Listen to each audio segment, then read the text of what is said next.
本影片来自国外，经翻译整理加上中文字幕，让你快速掌握全球财经重点。Well, I wouldn't do anything nearly so noble as to withhold investing myself just so that Greg could look good later on.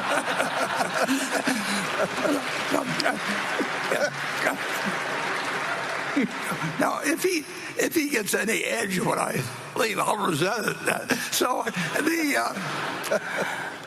the amount of cash we have is we would spend, well, we came pretty close to spending $10 billion not that long ago, for example, but we'd spend $100 billion. I mean, and those decisions are not tough to make.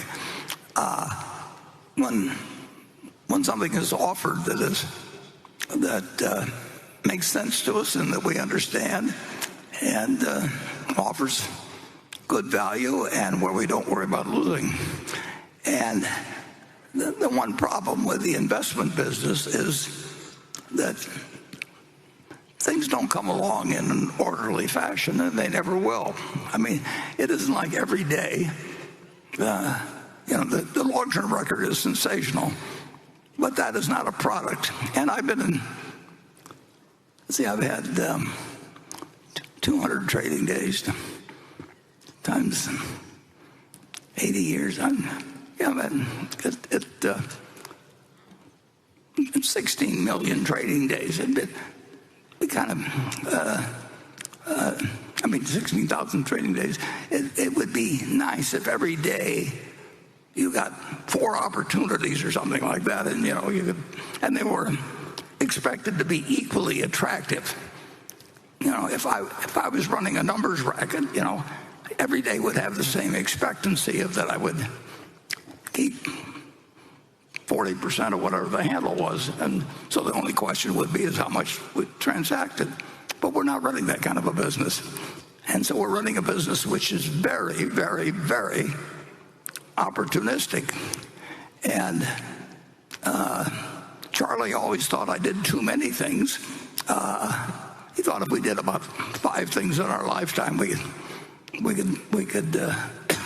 end up doing better than if we did 50, and that we never concentrated enough. So that we would rather have, if we've got $335 billion now in treasuries, we would rather have conditions that are developed where we would have like $50 billion or something like that. But that just isn't the way the business works. And we have made a lot of money by not wanting to be fully invested at all times. And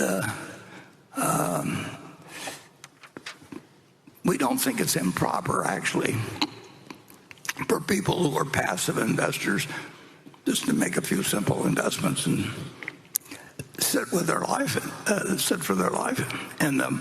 But we've made the decision to be in the business, so we think we can do a little better than that by behaving in a very irregular manner. But if you told me that I had to invest,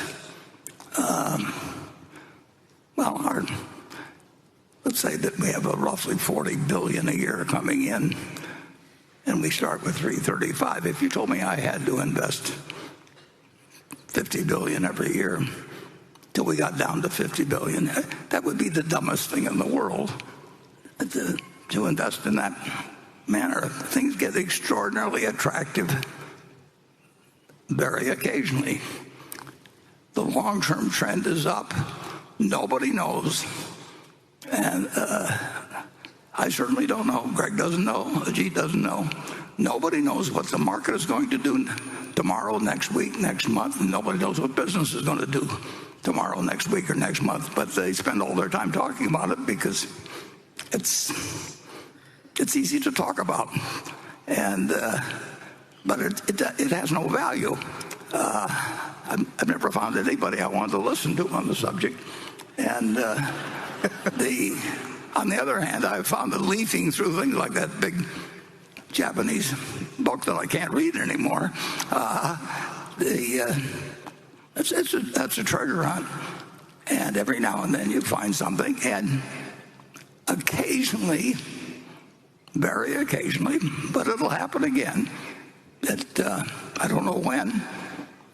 It could be next week. It could be 5 years off, but it won't be 50 years off. We will be bombarded with offerings that we'll be glad we have the cash for. And it'd be a lot more fun if it would happen tomorrow, but it's very unlikely to happen tomorrow. Very, very unlikely to happen tomorrow. But it's not unlikely to happen in 5 years. And then the probabilities get higher as you go along. It's kind of like death. I mean, if you're 10 years old, the chances that you're going to die the next day are low. If you get to be 115 or something like that, it's almost a cinch. Particularly if you're a male. I mean, all the records are held by females in terms of age. And I tried to get Charlie to have a sex change so he could test out whether...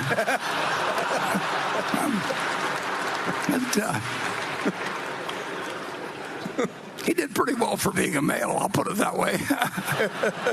Okay. 喜欢这类国际财经影片吗？留言告诉我，帮影片按个赞支持一下。